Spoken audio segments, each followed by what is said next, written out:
there weren't really position battles on this team this year. Third base, you might say, but it pretty much was all cut and dried, wasn't it? And second and short, well, we knew who was going to play there. It just a matter of who was going to play there. So we'll get to all that coming up next. We'll go around the horn and around the outfield next here on Locked On Brewers.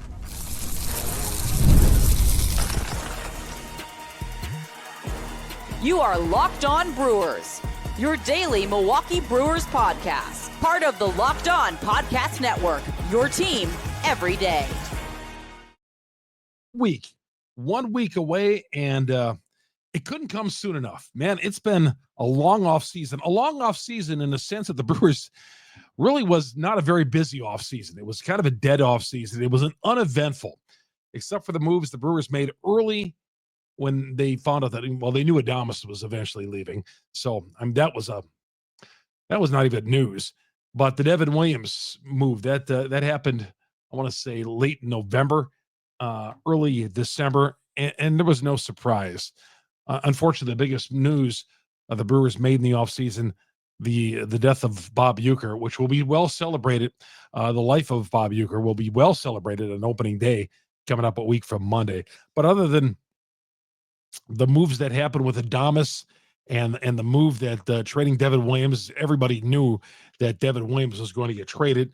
And now here's the hand. There's going to be a couple of more moves the Brewers are going to make, but I'm going to kind of go over some of this stuff here and to tell you what I think about it.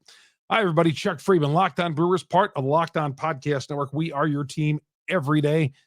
This episode is brought to you by the good folks over at FanDuel. FanDuel, man, this is their time of the year. This is your time of year. Right now, new customers get $200 in bonus bets when your first $5 bet wins. Download the app, head to FanDuel.com, get started, bet with FanDuel, official partner of the NBA. And in college today, all over Arkansas and Drake. Good stuff for your boy Freeman. All right. Here we go. Let's go around the horn here. We'll start with the infield here. And I know I said last week that I thought Monasterio was going to make the team. And on the episode yesterday, I said, my bad. I thought Monasterio was going to be on the team. He's not staying down in Nashville for all season, that's for sure. He's batting .395 down in spring training for .393. I think he's having a really good spring training. And I think he's just the odd man out because he's got that one option left and he's going to start the year, but he will be up here. The team values, the franchise values Andrew Monasterio. The reason why he's not on this team is because of Vinny Capra. Vinny Capra looks like he's going to make this team. And Vinny's going to play a bunch of different positions on this team. He's going to play some short. Monasterio is not really a shortstop. I mean, he could play there, but that's probably his weakest position. Capra can play there if Ortiz is not playing shortstop. But we'll get to that coming up here in a little bit. But we'll start with the third base spot. So I thought going in, it looked like going into camp, it was going to be Durbin and Dunn as your third baseman. If you would have told me back in October, that would be your two guys, your left-handed and right-handed bats over at third base. Well, Durbin wasn't even on the team, and Dunn, I don't know. I didn't think they had any future plans for him. And then I would say Monasterio would have fit it into the mix. But right now, Durbin, who hit .229, 2 home runs, he is making this team. He is going to make this team, it sounds like to me, barring something out of the ordinary. But I think Durbin is making this team. And Dunn is for sure making this team as the left-handed stick there. So you got Dunn, you got Durbin as your D&D third base spot. How about that? And I think some Vinny Capra, who hit 5 home runs, drew a lot of rave. Vinny Capra, I don't know if Vinny Capra, time will tell on this, but if we gave Vinny Capra a little bit more lip service than he belonged, if he'll stay on this team or not. But he was like the talk of spring training because he made that early first impression. He had 3 home runs right off the bat. He got 43 plate appearances and he batted .333, and he had 5 home runs. He tacked on 2 after hitting the 3 early bombs. So I think Vinny Capra is going to see potentially some spot at third base, and then Ortiz, he'll back up Ortiz at shortstop. So I think Capra is on this team because, like I said, Monasterio, really not much of a shortstop, which leaves us to the shortstop position. And Adames, obviously, big loss there. And Ortiz is going to shift over there after that mini experiment the Brewers did try with Terang. And I got a feeling we're not done with that Terang move over to shortstop. I think that's probably long-term for them. That's just my gut feeling. I was a little bit surprised that they did that the other day, although some of you weren't. But Ortiz is going to be the shortstop on opening day. Bet at 239, 11 home runs, 60 RBIs. Got off to that great start. Was National League Player of the Year of the month in May, and he had a great May. I mean, Ortiz I thought was great. And at one point he was in the conversation. Man, should Ortiz make the All-Star team? He kind of leveled off, but I take that for his first year. 239, 11 home runs, 60 RBIs for Ortiz, playing over that third base. Kind of saved their butts a little bit over at third base because we really didn't know he was going to play there last year because Oliver Dunn started the season at third base, so striking out, then had the back injury. Ortiz moved over there, and he was just fine. But I think when Ortiz was acquired from Baltimore in the Corbin Burns deal, we all kind of figured he was going to be the heir apparent to shortstop once Adames left. Adames was going to play his final year of the contract. And if the Brewers were not in the pennant race, the Brewers were going to trade him at the All-Star break last year. There's no doubt in my mind. They were going to trade him if they weren't in the race, and they were in first place at the time. So they weren't going to trade Adames. Obviously, they weren't going to do that. So Ortiz stayed at third base. Adames played at short. And Ortiz was fine over at third. Between Ortiz at third, Adames at short, and Terang at second, that's a three strong defenders you had there last year. But I still like Ortiz moving to short. Defensively, I think he'll be just fine at short. And then we'll have Dunn over at third base. Although Brewers will be facing a couple of lefties out of the gate in New York. So we'll see if Dunn is the third baseman or is it going to be Durbin. And who knows, a move might be made next week already, barring up an injury or with an injury or whatever. But Ortiz is going to play shortstop. Dunn, for the most part, is going to play third base, platooning over there. And that's going to be it with Durbin, platooning with Durbin. Second base, I think we're going to see some Durbin over at second base. If Terang can ever... Well, we got to make sure his shoulder's going to check out, first of all. Terang's got a right shoulder injury. He says he's going to be ready for opening day. And Terang, I think his numbers are going to boom, assuming he stays injury-free or very little injuries. It's very tough to go through a season completely injury-free. But last year he batted 254, 7 homers, 57 RBIs, and the 50 steals I really like. I think he's going to improve in all those areas. He might even get 60 stolen bases the more he gets on base. But I love Terang at second base, Gold Glove, going through the right shoulder. But I expect Terang, if healthy, to be the second baseman. And I wouldn't be surprised if Durbin ever spelled him a time or two. Maybe against a left-handed pitcher, Durbin could be in there.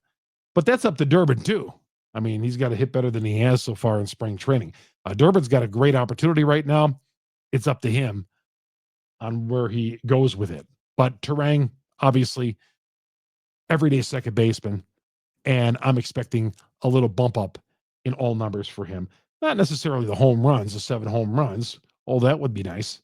But I think we're going to see a little bump up and getting on base and even the stolen bases. First base is going to be Rhys Hoskins. Just having a great spring, I think. 6 home runs. In fact, 6 of his 9 hits are home runs so far for Hoskins. I love seeing that. He's batting 281. He's got 32 at-bats down there. 6 home runs. Now, he's coming off a season where he batted 214, hit 26 homers, 82 RBIs. Murphy seems to be okay with that. Hoskins did play through a little bit of an injury, another year removed from having that knee surgery, which he had 2 years ago.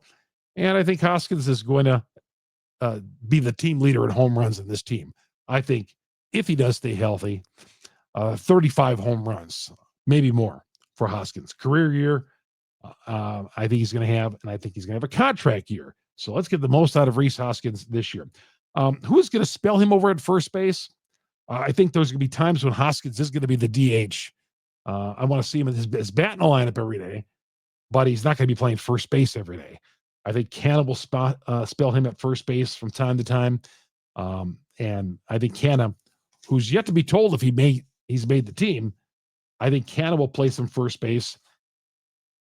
Bowers, is he going to be the left-handed option? We will know more about that on Friday, apparently. What's going on with the veterans on this team who are guys who are looking to make the team. And I'm talking about Margot. Let me pull up my other piece of paper here. I'm talking about Margot, Canna, and Bowers. Non-roster invitations for all three of those guys. The final decision, it sounds like, according to Adam McCalvey of Brewers.com, that the final decision on Margot, Canna, and Bowers on who will make the team will be on Friday. I don't think Margot makes it. I think Canna does. Bowers, who knows? Maybe they keep an extra left-handed bat and have him play first base when Hoskins isn't playing first base. And as you know, that Bowers can also play some outfield. So Hoskins, everyday first baseman, Canna over there when Hoskins could DH, and maybe Bowers might be in the mix. Catcher, everyday Contreras. And when Contreras isn't catching, Contreras is playing, is the DH on this team. Now, I'll say this. I think Contreras is going to be an MVP caliber player this year. Hit 24 home runs, hit 281. His numbers did come down after the great start. Still solid year, 23 home runs, I should say, 92 RBIs. He's one of these guys who comes in early into spring training every day. And when I say early, he gets up at 5:30 in the morning. I can tell you this, baseball players, pro athletes in general, do not like getting up early in the morning. They go to bed late, obviously, 1, 2 o'clock in the morning, and they sleep late, maybe take an afternoon nap, early afternoon nap. Contreras, man, he had his, the locker room down at spring training didn't open until 7 a.m. in the morning. He got there early. He was there by 6:15. He said they let him in, and he was asked by one of the younger players why he gets there so early. And this is the kind of guy that Contreras is. I want to be the best in the show. That's why I get here early. I want to be the best in the show. And him being the best in the show only bodes well for the Milwaukee Brewers. You have to like that work ethic from Contreras, who, remember last year, he went into the manager's office and told Murphy, I don't want a day off today. I want to play. Remember him and Adames said, we want to play. We want to play today. And Contreras and Adames both contributed to a win. So I like that mentality. Contreras is a special player. Special player, special guy. Let's love him while we have him, because you know the system is going to eventually take him away because he's going to continue to be great. All right, we come back. We'll get to the crowded outfield. How does Yelich factor into all that outfield? To the three, I have three guys out there who I want to play every day, but where does Yelich fit in? We'll get to that coming up next. Chuck Freeman here on Locked On Brewers. Part of the Locked On Podcast Network. We are your team every day. FanDuel. March Madness is here. FanDuel giving you a chance to get in on all the action like never before. Hope you enjoyed day one. Right now, new customers get $200 in bonus bets when your first $5 bet wins. 200 extra bucks. You take that $200, you can use it on everything from buzzer beaters, Cinderella stories, live betting, who knows? Anything you want. Who's cutting down the nets? Pick your favorites. I love live betting. I was doing that today. Hey, I saw on live betting today that, who is it? Oh, St. John's got down early, 7-0, right off the bat. 7-0, got down to Omaha, and the line dropped considerably. I was all over it. St. John's went on to like a 30-point win. So I love it. Live betting and FanDuel's got it all. But most importantly, right now, again, new customers, you get the $200 in bonus bets when your first $5 bet wins. $200. So visit FanDuel.com, get in on all the college hoops action, all tournament long and continuing through this weekend, including tomorrow. That's with FanDuel, FanDuel.com. Chuck Freeman here on Locked On Brewers. Part of the Locked On Podcast Network. We are your team every day. Thank you, everybody, for joining us. By the way, you get our podcast on Google, Spotify, Apple, wherever you download your podcast. We're on all those audio platforms. If you're watching us on YouTube, we're on all those, a bunch of audio platforms. So please set an alert and download us. And we're here every day. We're going to try to do some more weekend ones, too, as well. I always said that a couple of years ago, but I'm going to try to get to do some weekend stuff, too. It's tough when you're playing 7 days a week, but I'm going to try to. Don't hold me to that, but try to. So you also get us on, like I said, if you listen to us on the audio version, go to our YouTube page, our growing YouTube page, search Locked On Brewers, hit the subscribe button, hit the bell. That alerts you every time we drop an episode here on Locked On Brewers. Appreciate any following that we get. And of course, the podcast is free to you. All right, here's the outfield. I have this as my three guys on opening day as my outfield. Chourio in left, Mitchell in center, Frelick in right. Can't argue with that, right? Christian Yelich is going to fit in. He's going to fit in. If you look at it, though, got two lefties out there with Mitchell and Frelick and Yelich. Chourio, the left fielder. But I think Yelich is going to start the year in New York, at least, DHing. Bet you to give him a few days off early in the season as well as he comes back from that. But I don't see defensively, I don't see Yelich playing ahead of Chourio, Frelick, and Mitchell. It's always going to work out that he'll somehow get out there because they're not going to have Yelich do what Paul Molitor did late in his career with the Brewers, and that was DH every day. They're not going to have that. It would be nice. You know, it'd be great if Yelich could play first base. If he could play first, he does not want to play first base. He's not playing first base. He would be a great left-handed option over there to spell Rhys Hoskins over at first base, but he's not going to do it. But I'm telling you, my starting opening weekend outfield, Chourio, Frelick, and Mitchell with Yelich as my DH. Get the Chourio. That at 275, 21 home runs, 79 RBIs, looking great in spring training. His at-bats. Chourio, we'll see what level he takes it to this year. If he's going to take it to a next level. I imagine he will. He's driven. He says all the right things. He's got a great work ethic, along with a great team leadership on this team. To look it over to the 21-year-old shoulder from time to time. I think Chourio's going to be great. I mean, I'm not breaking any news by saying that, but I'm just curious to see how far he takes this, how good Chourio is going to be, because I think he can be great. I think he will. And we'll see where he is from level 1 to level 2. Sometimes we see young guys take a little dip. Remember Sheffield? And this is going back to 1988, 89, 88. He came up here and made a splash late in the year. By May of 89, he was back down in the minor leagues. Now, he went on to have a great career, but he had a tough sophomore season.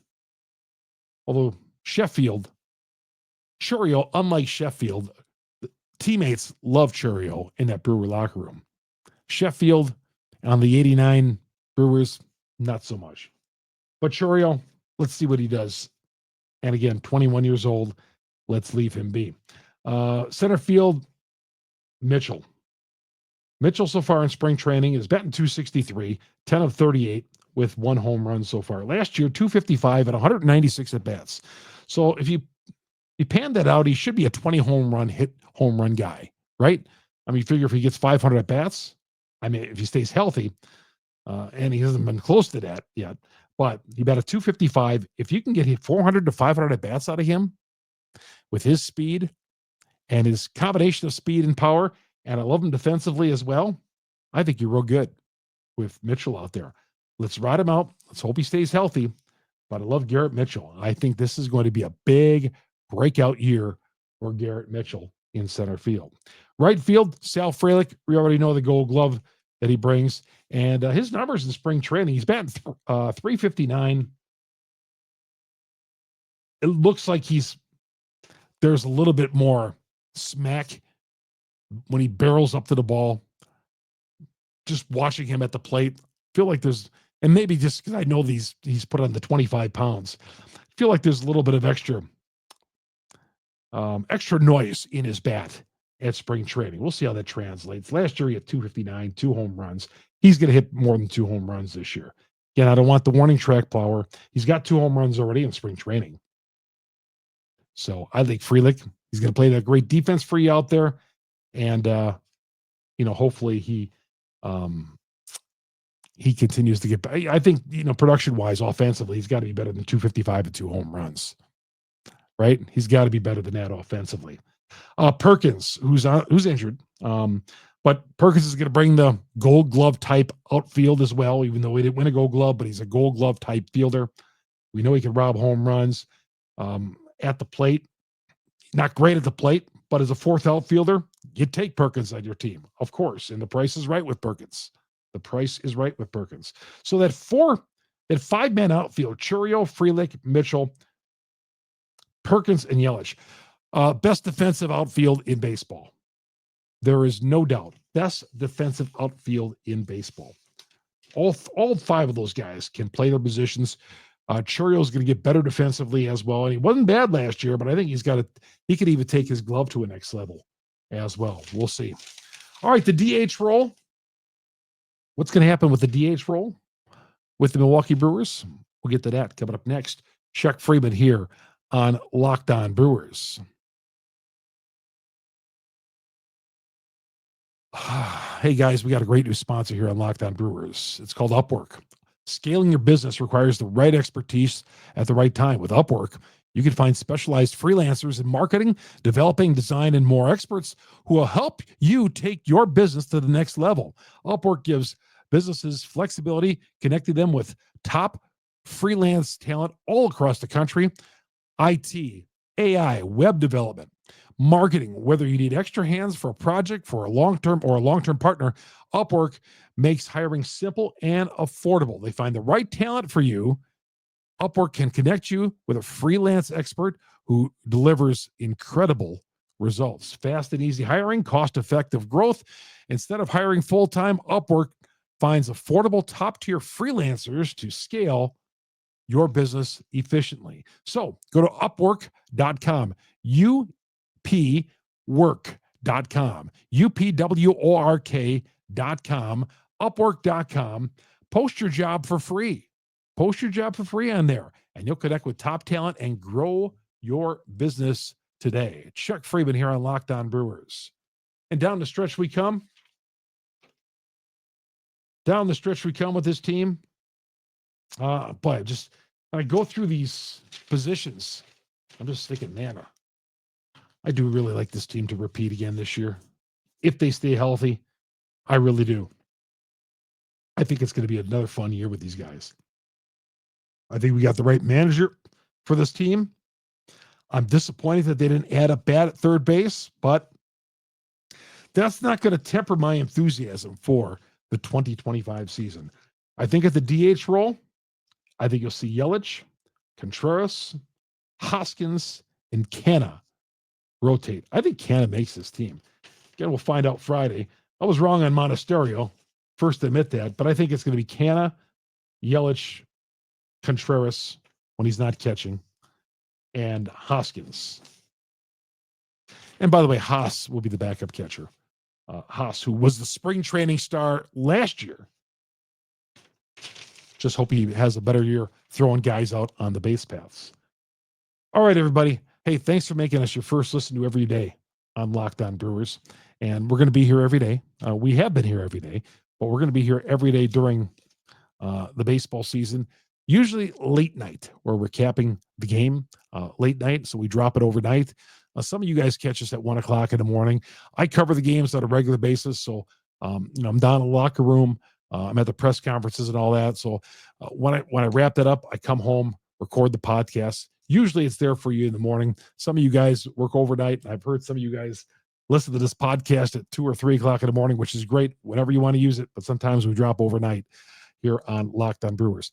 You get us at Google, Spotify, Apple, wherever you download your podcast. We're the #1 Brewer podcast on the internet because you're great Brewer fans. And again, please hook us up on YouTube, hit the subscribe button, hit the bell. That alerts you every time we drop an episode here on Locked On Brewers. Take a look at the pitching, starting pitching, and the 4-5 spot.